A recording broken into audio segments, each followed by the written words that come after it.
السلام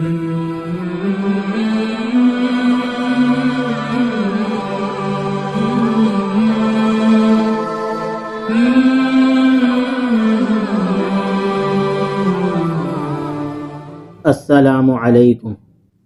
آج کی جو حدیث ہے وہ قرآن کے متعلق ہے کہ حدیث شریف ہے قال النبی صلی اللہ علیہ وسلم القرآن حجۃ لک او علیک، کہ حدیث شریف کا ترجمہ ہے کہ آپ صلی اللہ علیہ وسلم نے فرمایا قرآن تمہارے لیے حجت ہے یا تمہارے خلاف حجت ہے۔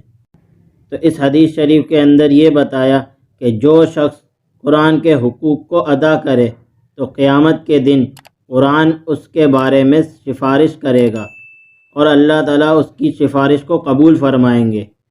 ایسے شخص کے لیے قرآن حجت اور دلیل بن جائے گا۔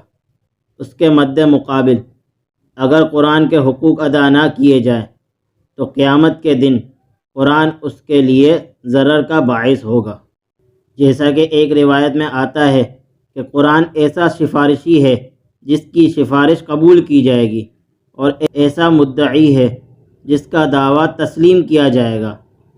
جس نے اس کو اپنے آگے رکھا اس کو جنت میں داخل کرائے گا، اور جس نے اس کو اپنے پس پشت ڈالا تو اس کو جہنم میں گرا دے گا۔ تو پتہ چلا کہ صرف قرآن پڑھ لینا نجات کے لیے کافی نہیں، بلکہ اس پر عمل کرنا بھی بے حد ضروری ہے۔